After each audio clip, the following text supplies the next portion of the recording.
All right. Well, here we are. It's Bible quiz game day. It's Quincy. It's Nate. It's Austin. Hey guys. It's been a while. Hey, Yeah, here we are at Nationals. Crazy. Actually Yeah. happened. I'm not, but you two are. I am back home in Ohio, sadly, but with you in spirit. Um, so guys, there's gonna be a tournament this year. That's pretty exciting. Yeah. yeah, it was very fortunate to have this year. We really wanted to make the 40th annual Bible Quiz Nationals a big deal, and to not be able to do it last year in Pittsburgh was definitely a downer for those that were involved with the hosting. And I know Scott probably had a lot of good things going for the history of it, and I think we even were able to get some of that history information from him. And hopefully, this year will make very, very much an exciting tournament for the 40th anniversary with some special features that I believe have been going on so far at the rally and throughout the week. Yeah, it's just really great to see. I mean, with everything changing minute by minute all year, just in industries and with events and stuff like that, down to the wire, whether this actually happens or not. And so putting together a tournament kind of on the fly and having it come together like this with everybody showing All up right. is So, what great. are some things that we should be paying attention for at this unusual pandemic is still kind of going on, but things are getting better, hopefully, tournament? Yeah, well, since it is a pandemic tournament here, we've got the mask mandate on, and we're all obviously remote, so we can have it off for this video. But anywhere in the hotel, we are wearing masks and trying to prevent the spread that way. And during quizzing, that's going to be really interesting. I know we're enforcing that rule during quizzes, and so if quiz masters are going to treat that all the same or start giving out a couple warnings. And then also just if is it going to mess with quizzers ability to answer, thinking about, okay, I'm answering, so maybe I can pull down the mask or something like that, or um, is my voice muffled, things like that. I'm interested to see how quizzers handle it in actual quizzes with their mental state. Yeah, just to play off of that a little bit, it seems interesting because there'll be quizzers here that maybe they weren't required to wear a mask very much during the season. And so they come to nationals and all of a sudden they're being told to wear a mask.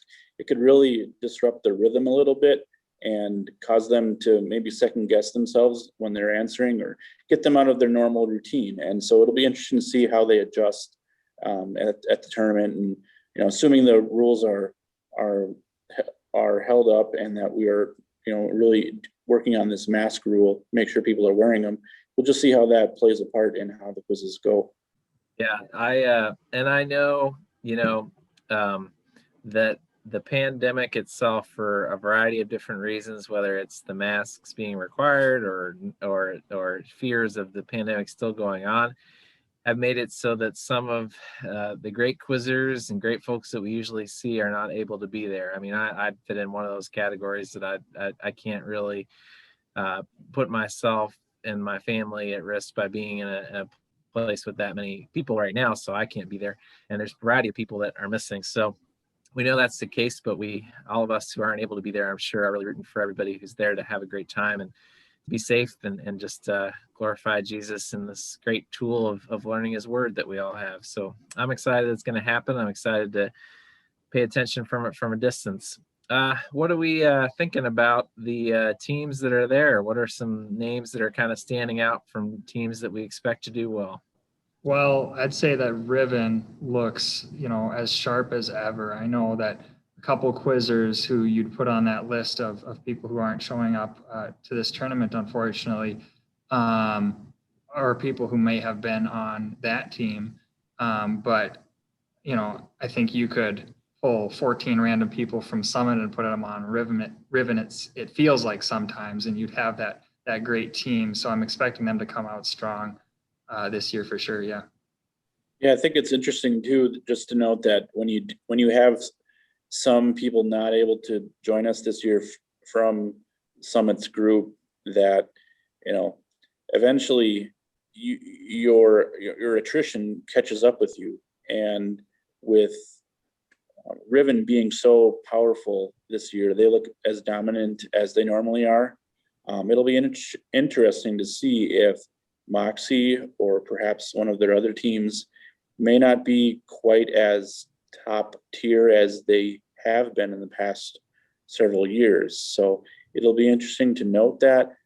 I've had some conversations already that, just by the nature of attrition and not having all the usual faces we normally associate with our top teams not here, that there may be some of that, not just Summit, but other ministries as well. And one final thing to note on that is that also due to some of this strangeness, pandemic stuff, we've got a couple combined teams or people who are kind of crossing some ministry boundaries there, which is kind of cool to see the cooperation. But it's just going to make for some different team dynamics that we're not used to. So that'll be fun to watch too. Yeah, great. I wonder if it might be an opportunity for this year for some organizations that haven't, for ministries that haven't made the stage in a while to make the stage, to get their team on the stage and get a shot at a championship, which certainly, that would be an exciting thing to happen in the middle of all the disappointing things that have happened, that we could see somebody get a chance to kind of experience that. I was going to say that there may be a couple of teams that may not have been in the championship conversation in past years that, from what I've seen remotely over the course of the year, I feel like they may have some opportunities coming up here this week. I like to look at maybe some of the teams from Iowa. Perhaps Ambition looks pretty good this year. They did well at our Northern Regionals tournament. And then also from NCO, Warriors seems to be a very well-oiled machine and a very balanced scoring team. They've got a lot of experience on that team. And I know just a couple of years ago, last time we had nationals, they were right up there, close to the end of making the championship. So I think they've got a lot of the same people back this year, this time around. So look for Warriors and I think Ambition to really take some positive steps forward this week at nationals. All right. Yeah, those are some good names to watch out for. So just to kind of highlight for you, if you're going to watch online, you're going to see sites 1 and 2 tomorrow and Friday. And then that's what I understand. So hopefully something like that, if everything goes well. 1, 2, and 3. 1, 2, and 3. Yeah. Oh, that's great. Yeah. And but we're also hoping that we'll be able to follow along with live stats for all the sites. I know in 2019 I wasn't able to go, so that's what I did. I just opened up my phone. I'd hop to different parts of the round robin and check in on different scores and watch them. It's just like following along on a typical sports app and being able to see the scores go up and down. It's pretty exciting that way. It's not the same as watching, I guess, but it's fun to watch anyway. So some quizzes that I just thought maybe I'd highlight for us. The first session of the day at 9 a.m. I'm kind of interested to see what happens in Site 8 as we see Unashamed, Chosen, and Ambition. And I'm just kind of interested to see how all these teams kind of stack up. I think Ambition should be the favorite in that quiz, but Unashamed and Chosen are two teams that are usually pretty solid. So like Nate was talking about with attrition, just kind of waiting to see like, okay, how are they stacking up? How are they hanging in there against a top good team? So that was kind of my thoughts on that. I'll open up the next one, then you guys can tell me what you think about it. 9:30, there's a quiz in Site 7, Messengers, Unashamed, and Clay. So Unashamed sneaks into this one again, but what do you think about that? Messengers, Unashamed, and Clay. Well, one of the interesting things to know about Unashamed this year is that Jason Blackford, who usually coaches that team, is coaching Revelation this year. So with that coaching change, that might be one of the things that they have to work with is kind of a new approach, so maybe an Unashamed that you're not used to seeing. And I'm sure they're going to be as competitive as ever because the skill is on that team and the coaches are great. But that'll be something to see, is you might not see quite so much substituting or something like that, and just see what happens there. Yeah, their coaching staff has apparently some really good chemistry this year on Unshamed. I believe Elisha and Violet. Yeah, they're also engaged to each other. So I would say the team chemistry is probably there for the coaches, and they work a lot with those students throughout the season anyway. So I feel like the team is going to be pretty close knit to each other, but it is a little bit different coaching strategy than with Jason, who usually coaches. For that quiz, though, I feel like Clay is probably the favorite in that particular situation. We saw them at they're at Iowa, of course, and they placed in 5th place according to the stats that I have. And at regionals, they were in the championship, and yeah. So I think that they've made some really great strides this year. Of course, with Darren Ryder leading the way, I think they'll make some pretty big waves here at the tournament. And that's another team that I think has a really good shot again at making stage at the end of the week. All right. The next one I wanted to highlight, if you look at 10-15, there's a couple of good quizzes up at the top of the bracket. And since you can watch those in Site 1, Messengers and Riven and Deliverance. So kind of seeing where Messengers and Riven stack up against each other will be interesting. And then in Site 2, Ambition and Moxie and Chosen. And again, Chosen, that they can kind of hang around in the quiz. Ambition, we're expecting to be a top team. And I know that Nate had said that, this year might be a little bit different for Moxie, but certainly we know that a Summit team is always going to come to play. And so that'll be a good quiz to check out. In Site 8 at 10:45, you get Clay, Riven, and Scurvy Dogs. And Scurvy Dogs has an amazing name, so that's definitely worth watching. But Clay and Riven going against each other there will be good. So that's a good stretch there for Riven. Will they have a little bit of a chance to kind of show where they're at? And then I wanted to highlight at 11:15, there's a quiz against Ambition. Again, an interesting morning for Ambition. Lots of interesting quizzes. But they also play Supernova from Bronze Wall, near and dear to my heart, and Fire from Family Life. And so I think that'll be an interesting quiz. I think Ambition would be the clear favorite, but it'll kind of be interesting to see how Fire and Supernova stack up against them in that quiz. I think it'll be a pretty explosive quiz, personally. Family Life's top team has really been competitive the last few years in quizzing. And one of the things that when we're looking at these quizzes, we haven't had the 2020 season. So the evolution of these teams from one year to the next is going to be a little more difficult to follow. Like you were saying, Moxie's going to look a little bit different. So it's a little harder to project some of these things, but that makes these quizzes that much more interesting to watch too. Yeah, I think it might be more of a wide open tournament in that respect, because we've got a little bit of unknown with some of these teams. We maybe teams that have always been in the top 5, top 10 at nationals, they might not be where we think they will be this year. And then the teams that were sort of floundering around in the middle ground, they look like they've really gelled and improved over the course of the national season. And so I think it's pretty wide open. And from what I understand, on Saturday, the bracket is open for any team to make the championship, no matter where you start that day, out of the 29 teams we have here this week. That's true. Yeah, and that's an exciting thing too. So just to kind of get you through the rest of the bracket as we highlight some quizzes, 115 in Site 5, you'll see Ambition and Clay go against each other, and Scurvy Dogs sneaks in there as well. So Scurvy Dogs will get their chance to kind of see some of that great quizzing going on. But I think that'll be a really key one to focus on to see how Ambition and Clay stack up against each other for sure. And then in 145, there's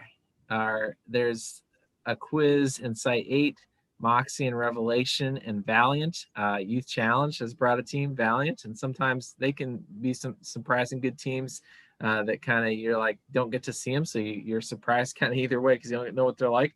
But they have some real solid quizzers, so I think that'll be kind of an interesting quiz to keep an eye on.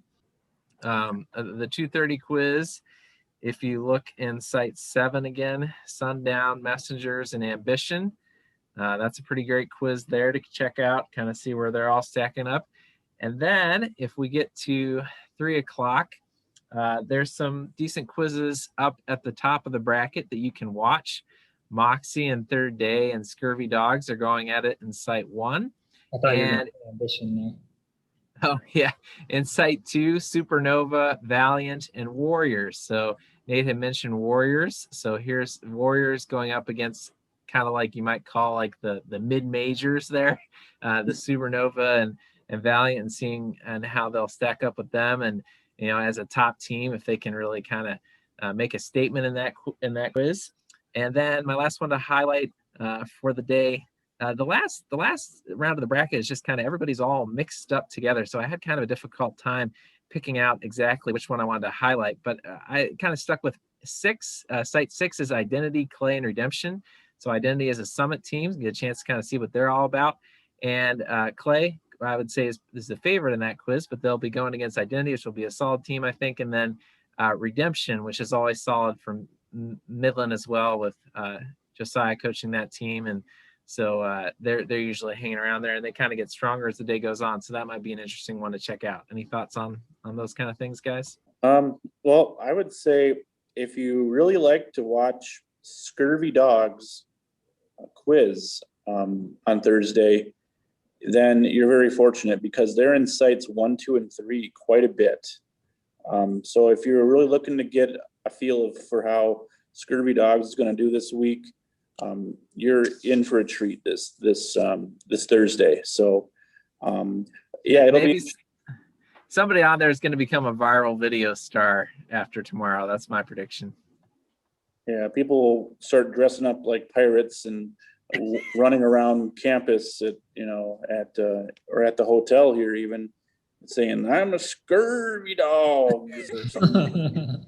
It's so true. During the Wednesday night rally here we had just a few minutes ago, we played quite a bit of video clips from some of the old moments, hashtag Corbin and stuff like that. And now with this live streaming thing, I'm looking forward to seeing what we can get out of that. A lot of GIFs, maybe. Yeah. We didn't get a chance. I think this tournament's kind of wide open as far as individual quizzers go. I had just gone down through the list, and I was telling these guys that I think there's some pretty great names in here. I just think there's some great baseball names, like Gibbs Yacht, like that. I'd sign him as the #1 draft pick for my baseball team. So I assume he's got to be a great quizzer. Austin, I heard you had some inside information about Gibbs. Oh yeah, he's actually a very good ultimate frisbee player. Probably means that would translate to baseball too. So you've got a good read on that, and I think you should go into scouting. There are just a ton of great names. Like I think because I just was going down through the list and like, this is an awesome name. That's an awesome name. But I'm excited to see Jeremiah Bickney's quiz. Man, he's just fun to watch, and I'm looking forward to seeing how he does. Any other quizzers you guys are really, I saw that if your last name is Price, you're on Riven. Like that's just that kind of family. So I'm excited to see how those guys do. Any other names kind of stand out to you guys? Well, just going back to Jeremiah a little bit, I mean, just the way that he quizzes, he's always under control, and it's just really unique to see. He doesn't get too high, too low. He just comes in and does what he does and then gets out of the quiz, usually pretty quickly with points. So it'll be interesting to see how he does. And I would think it would be his last year in quizzing, but who knows? We just never know anymore with COVID and everything else of when people are actually going to be done quizzing. Yeah, on from Teens for Christ on Revelation this year, they have quite a few quizzes with all the material, which doesn't always happen for that team. So I'm looking for, kind of some high level skilled quizzing from them, as long as they can keep their errors under control. Not to go back to the team thing, but somebody from that team to watch out for would be Jacob Pendergast. He looks really sharp. And if that team has any trouble with errors, he's their rock solid quizzer who keeps his errors down generally and really knows his stuff. And he's actually just shy of not having all the material too this year. So I think there's 3 people with all of it and him with almost all of it. So any of them could go off at any time and really just have a sustained tournament and a high average, I think. I was gonna say, I just wanted to offer a brief word of encouragement to everyone there to just, all the quizzers there to just say, just being here is the victory, it's a reminder that this is all about learning the word of God in general. So you've learned all the scripture, and that of course is the victory, but you're just at the tournament. So man, relax and have a good time, and figure out a way to kind of get that mask going so that you can say what you need to say, and so that it just becomes something you don't even think about, and just have a good time. I wish I was there. So you're there, so you better enjoy it for me. Yeah, it'll be good. We've got a couple other things like a ultimate frisbee tournament that I'm sure Jibs will be in, and some other activities like that going on. So it'll be a great time here. Yeah, I'm really excited for it. I wasn't sure if I was going to be able to make it down this year with COVID and just maybe the health risks involved, but I was able to make it happen. And I wasn't sure how I would get down here, and hoped everything would work out. And I'm here. I'm happy, and I'm excited to be here for the whole week. Definitely didn't want to break my streak of 25, 26 years of nationals in a row. So it's our third time at Chula Vista in recent memory, at least. And it's just a beautiful location. I got to say that the hotel staff have been really accommodating, very helpful with all the COVID stuff going on. This is actually where I got engaged at a Bible Quiz Nationals tournament at this hotel. So it's cool to come back here a couple different times and just revisit those times. No polka this time. No polka. That was intense. All right. Well, we'll talk to you guys tomorrow night. I'll look forward to seeing the updates. Good luck, everybody, and all right. And make it happen. Good luck as well.